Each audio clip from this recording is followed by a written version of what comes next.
लड़का बनी बहू। पूरे 28 साल का हो चुका था ऋषभ, लेकिन शादी करने को तैयार ही नहीं था। माँ बाप पूरी तरह से परेशान हो चुके थे। जब भी किसी लड़की का रिश्ता ऋषभ के लिए लेकर आते तो वो शादी करने से साफ मना कर देता, चाहे लड़की कितनी भी सुंदर, कितनी भी अच्छी क्यों ना हो। ऋषभ के माँ बाप को इसकी वजह समझ में नहीं आ रही थी। अरे ऋषभ बेटा, अच्छी खासी नौकरी लगती है, दिखता भी इतना अच्छा है, आखिर बात क्या है, तुझे शादी क्यों नहीं करनी? देख, तू हमारा इकलौता बेटा है, अगर तू शादी नहीं करेगा तो कैसे काम चलेगा। लेकिन मैं शादी करना ही नहीं चाहता, मुझे कोई लड़की पसंद नहीं आती। अरे बेटा, अगर कोई लड़की तुझे पसंद हो तो उससे शादी कर ले, हमें कोई ऐतराज नहीं है। हाँ ऋषभ बेटा, अब देख, तेरी माँ से भी काम नहीं होता। घर में एक बहू आ जाएगी तो कम से कम घर का माहौल भी अच्छा होगा और तेरी माँ को मदद भी मिल जाएगी। लेकिन मम्मी पापा कहा ना, मुझे लड़कियां पसंद ही नहीं आती। अरे लड़कियां पसंद नहीं आती तो क्या लड़का पसंद आता है? वो तो वक्त आने पर ही पता चलेगा। ऋषभ की बात सुनकर उसकी माँ और पापा का सर चकरा जाता है। कुछ दिनों के लिए ऋषभ अपने ऑफिस के काम से शहर से बाहर जाता है और जब लौट कर आता है तो सामने का नजारा देखकर उसके माँ पापा बेहोश होते होते रह जाते हैं। अरे ये क्या, ये तुम्हारे साथ कौन है? माँ, ये दीपक है, मेरी पत्नी। हम दोनों ने शादी कर लिया। दीपक तुम्हारी पत्नी कैसे हो सकता है? अरे दीपिका होती तो बात समझ में भी आती, ये तो लड़का है। तो क्या हुआ पापा, आजकल तो ये सब फैशन में है और मैंने आपको बताया था कि मुझे लड़कियां पसंद नहीं आती। अरे तो इसका मतलब ये थोड़ी है कि तुम दीपक को दीपिका बनाकर ले आओगे। मुझे बहू चाहिए, बहू के रूप में, ये आदमी नहीं। लेकिन मम्मी जी, मैं आपकी बेटे से बहुत प्यार करती हूँ, मेरा मतलब करता हूँ।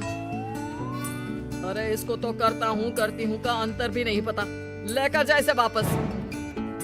अगर आपने इसे घर से बाहर निकाला पापा तो मैं भी इसी के साथ चला जाऊंगा। मैं ऋषभ के बिना जी नहीं सकती, मेरा मतलब जी नहीं सकता। हमारा जिंदगी भर का साथ है, प्लीज हमें अलग मत कीजिए मम्मी जी, पापा जी। हे भगवान, ये तूने क्या दिन दिखाया? तेरे बेटे को थोड़ी अकल दे दे, लड़के को बहू बनाकर घर में ले आया है। अब क्या होगा, हम दुनिया को क्या मुंह दिखाएंगे? हम बेकार में परेशान हो रही है।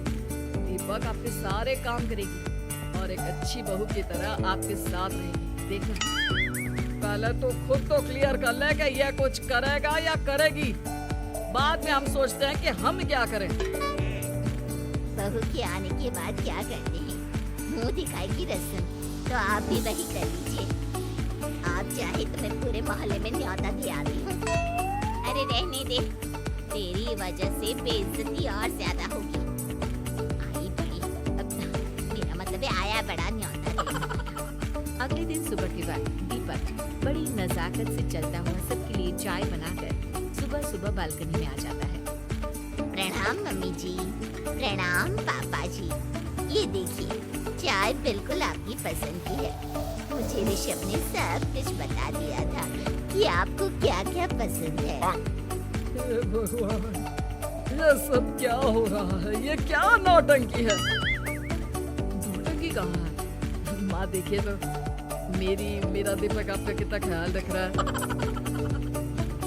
लाओ, अब जो भी है, जैसे भी है, चाय पियेंगे ही सही। थोड़ी देर के बाद, वैसे दीपक, चाय तो तुमने बहुत अच्छी बनाई है, चलो कुछ तो अच्छा हुआ। अगले दिन आज सुनते हैं, आज पैरों में बड़ा दर्द हो रहा है, लग रहा है घुटनों में फिर से कुछ न कुछ प्रॉब्लम हो रही है। डॉक्टर ने वो दवाई दी थी, उसकी मालिश करो ना अपने घुटनों पर, आराम मिल जाएगा। वो क्या है ना, खुद के हाथों से ठीक से मालिश नहीं हो पाती। अरे मम्मी जी, आपको परेशान होने की क्या जरूरत है, मैं हूँ ना, लाइए मैं आपके पैरों पर मालिश कर देता हूँ, अब मेरा मतलब कर देती हूँ। अरे रहने दे, रहने दे, घर में बहू होती तो सेवा करती, यहाँ तो आदमी बहू बनकर बैठा हुआ है। मम्मी जी नाराज मत होइए, एक बार मुझे मौका तो दीजिए आपकी सेवा करने का। अच्छा ठीक है, ये ले दवाई लगा दे। दीपक बहुत अच्छे तरीके से घुटनों की मालिश करता है। थोड़ी देर के बाद इतना आराम मिल रहा है क्या बताऊं, ऐसा लग रहा है मेरे घुटनों में कभी तकलीफ थी ही नहीं। लगता है तुम्हारी लड़का बनी हुई बहू तुम्हें पसंद आने लगी है। ऐसा कुछ भी नहीं है, वो तो बस इतने अच्छे से मालिश की इसलिए मैंने इसकी तारीफ कर दी। मम्मी जी पापा जी आपस में लड़ाई नहीं करते। अच्छा आप ये बताइए शाम के खाने में क्या खाएंगे? पनीर, दाल मखनी, पुलाव, कुछ भी स्पेशल बता दीजिए। अरे भाई ये सारी चीजें मुझे तो खाने में बहुत ही पसंद है।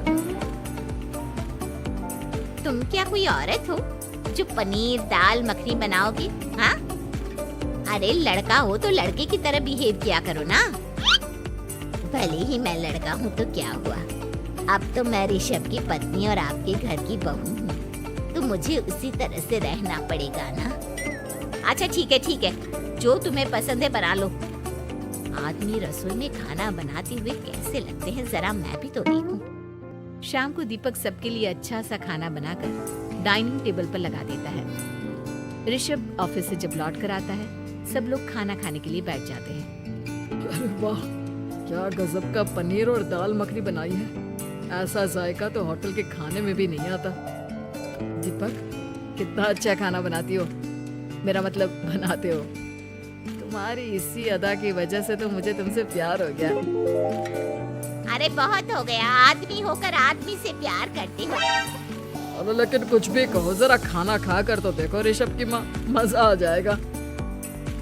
हाँ वैसे बात तो आपकी सही है, खाना तो वाकई में लाजवाब है। इतना स्वादिष्ट पनीर तो मैंने अपनी जिंदगी में नहीं खाया। कितना अच्छा होता अगर ये दीपक दीपिका होती। और फिर अगली सुबह कुछ ऐसा होता है जिसे देखकर ऋषभ की माँ और पापा ना केवल खुश होते हैं बल्कि हैरानी से उनकी आंखें फटी की फटी रह जाती हैं। उन्होंने जो नजारा अपनी आंखों के सामने देखा उसे देखकर उन्हें अपने आप पर भरोसा नहीं हुआ। सुबह का वक्त था, सब लोग बालकनी में बैठकर सुबह की चाय का इंतजार कर रहे थे। तभी रसोई में से एक बहुत ही खूबसूरत लड़की जिसके लंबे लंबे बाल थे और जिसने साड़ी पहनी हुई थी, हाथ में चाय की ट्रे लेकर वहाँ आती है। अरे ये कौन है? रातों रात हमारा लड़का लड़की बहू बन गया क्या? मुझे लगता है कोई सपना देख रहा है। इतनी सुंदर बहू तो हमने सपने में भी नहीं देखी। देखा माँ, जादू हो गया जादू। अरे लेकिन ये है कौन? तुम्हारा वो आदमी वाला पत्नी कहाँ चला गया? आपने मुझे पहचाना नहीं? मैं दीपक नहीं दीपिका हूँ।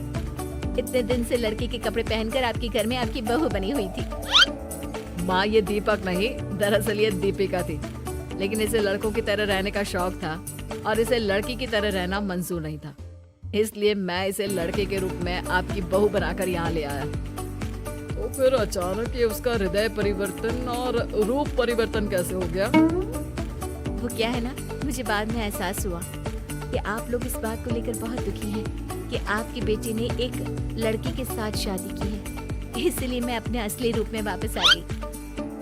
हमने कोई पुण्य कर्म किए होंगे जो तुम्हारे जैसा, मेरा मतलब तुम्हारे जैसी बहू मिली, इतनी खूबसूरत और इतना ख्याल रखने वाली। भला हो भगवान का कि हमें लड़की बहू मिली है, लड़का बहू नहीं।